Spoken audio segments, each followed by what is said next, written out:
আসসালামু আলাইকুম। প্রিয় দর্শক কেমন আছেন সবাই? আশা করি আল্লাহর রহমতে ভালো আছেন এবং নিরাপদে আছেন। প্রিয় দর্শক আপনারা যারা স্মার্টফোন ব্যবহার করে থাকেন, তারা কিভাবে বুঝবেন যে আপনাদের ফোনে ভাইরাস আছে কিনা?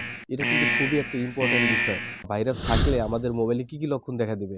ধরুন আপনি যখন মোবাইলটা ইউজ করেন তখন দেখা গেল যে এক চার্জে আপনি সারাদিন ব্যবহার করতে পারলেন। এখানে যদি দেখেন যে আপনার ১ থেকে ২ ঘন্টার মধ্যে আপনার ব্যাটারি শেষ হয়ে যাচ্ছে মানে ব্যাটারি ফুরিয়ে যাচ্ছে, ঠিক আছে? তখনই বুঝতে হবে যে আপনার মোবাইলে ভাইরাসে আক্রমণ করেছে।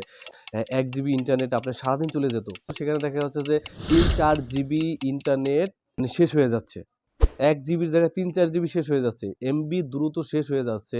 তাহলে বুঝতে হবে যে আপনার মোবাইলে ভাইরাসে আক্রান্ত হয়েছে। আরো অনেকগুলো বিষয়টা আছে সেটা হলো ধরেন আপনার ফোনটি স্লো হয়ে যাবে, মাঝে, মাঝে লেগ করবে। এগুলো কিন্তু ভাইরাসের লক্ষণ। আপনারা যখন ফোনটি ব্যবহার করতে থাকলেন, হুট করে একটা অ্যাপস ওপেন হলো, আবার ওপেন হয়ে আবার কি হলো? অফ হয়ে গেল। তাহলে বুঝতে হবে যে আপনার অ্যান্ড্রয়েড ফোনটি ভাইরাসে আক্রান্ত হয়েছে। তো এখানে একটা কথা আছে। এখানে আমরা অনেকে কি করি? ভাইরাসে আক্রমণ করে, আমার মোবাইলটি হ্যাং হয়ে যায়, স্লো করে। তো সেক্ষেত্রে আমরা কি করি? অনেকেই কি করি? Google Play Store থেকে অ্যাপস ইনস্টল করি। ঠিক আছে? আর Google Play Store থেকে অ্যাপসগুলো যে ফ্রি যে অ্যাপসগুলো আছে ভাইরাস ক্লিন করে, ঠিক আছে? তো এই ধরনের অনেক অ্যাপস আছে Google Play Store এ আছে, হ্যাঁ? Cleaner apps. তো এই ধরনের অ্যাপসগুলো মোবাইলে ইনস্টল করে দেন, সেগুলো দিয়ে ভাইরাস ক্লিন করার চেষ্টা করে। আসলে আদতে কি এগুলোতে কোনো ভাইরাস ক্লিন হয়? একদমই নয়। এটা আরো মোবাইলটা হ্যাং করে দেয়। আপনারা যারা এই ক্লিন অ্যাপস আছে যেগুলো আপনারা ইনস্টল করে দেন ভাইরাসের থেকে বাঁচার জন্য করেন, তার চাইতে আর বেশি কিন্তু এটা ইনস্টল করার পরে ভাইরাস আপনার মোবাইলে ঢোকে। এটা কিন্তু আপনারা জানেন না ভাই। ঠিক আছে? তো অবশ্যই আপনারা এই Google Play Store থেকে এই যে ভাইরাস যে মানে যে ভাইরাস ক্লিন করার যে অ্যাপসগুলো আছে, ক্লিন অ্যাপস এটা ওটা ইত্যাদি, এগুলো কখনোই আপনারা ইনস্টল করবেন না। তবে হ্যাঁ, এখানে যারা পেইড অ্যাপ ব্যবহার করেন, আপনারা টাকা দিয়ে কিনে নিতে হয়।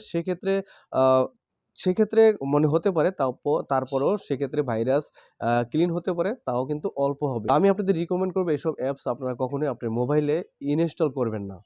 বিশেষ করে আমি কয়েকটি অ্যাপসের কথা বলব, যেই অ্যাপসগুলো আপনার ফোনে কখনোই ইনস্টল করবেন না। তাহলে কিন্তু আপনার ফোন খুব অল্প কদিনের মধ্যেই শেষ হয়ে যাবে। আপনি কিন্তু লং টাইম ফোনটি ইউজ করতে পারবেন না। যেমন ১ নাম্বারে আছে শেয়ার ইট। শেয়ার ইট আপনার মোবাইলে কখনোই ইনস্টল করবেন না। কারণ এই অ্যাপসের মধ্যে অনেক জাঙ্ক আছে, অনেক ভাইরাস আছে। কারণ এই অ্যাপসটি ইনস্টল করলে আপনার মোবাইলে কিছুক্ষণ পরে অ্যাড চলে আসতে পারে। আপনার মোবাইলের স্টোরেজ ফুল করে দিতে পারে, মোবাইলটা হ্যাং করতে পারে। একটা অ্যাপস আছে যেটা হলো ইউসি ব্রাউজার। এগুলো আপনার মোবাইলে রাখবেন না, কখনোই রাখবেন না। তো আরেকটা অ্যাপসের কথা বলবো সেটা হলো বিটম্যাপ। আমি রিকমেন্ড করব এইসব অ্যাপস আপনারা কখনোই আপনার মোবাইলে রাখবেন না। দ্রুত এগুলোকে আনইনস্টল করে দিন। আমি আপনাদের দেখিয়ে দিচ্ছি যে মোবাইলে কোন, কোন অ্যাপসের মধ্যে ভাইরাস আছে। তো সেগুলো কিভাবে চেক করবেন বা আপনার মোবাইলে কোনো ভাইরাস আছে কিনা সেটা কিভাবে চেক করবেন চলুন আমি মোবাইলের স্ক্রিনে গিয়ে দেখিয়ে দিচ্ছি। Welcome to my mobile screen. তো প্রিয় দর্শক আমি আমার ফোনের স্ক্রিনে চলে আসলাম। তো এখন আপনারা কিভাবে দেখবেন যে আপনার ফোনে কোনো মানে কোনো অ্যাপসের মধ্যে কোনো ভাইরাস আছে কিনা সেটা আপনারা কিভাবে চেক করবেন? এটা চেক করার জন্য আপনারা সোজা আপনার ফোন থেকে চলে যাবেন Google Play Store এ। তো ওপেন করার পর প্রিয় দর্শক উপরের দিকে পাবেন আপনার যে লোগোর পারে ক্লিক করে দিবেন। এদিকে প্লে প্রোটেক্ট, জাস্ট এই প্লে প্রোটেক্টে ক্লিক করে দিবেন। এখানে একটা অপশন দেখতে পারবেন স্ক্যান, জাস্ট এখানে স্ক্যানে ক্লিক করে দিবেন। ক্লিক করার পরে এই যে এখান থেকে দেখতে পারবেন এটা স্ক্যান করতেছে।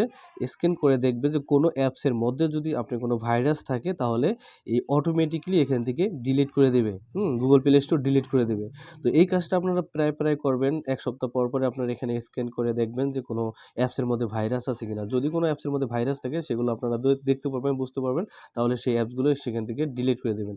অলরাইট প্রিয় দর্শক দেখতে পাচ্ছেন এখানে আমার লেখা হচ্ছে নো হার্মফুল অ্যাপস ফাউন্ড। আমার ফোনে কোনো মানে হার্মফুল কোনো অ্যাপস নেই। মানে ক্লিন আছে টোটালি। তো এভাবে করে ১ সপ্তাহ পর আপনারা কি করবেন? এটা চেক করবেন।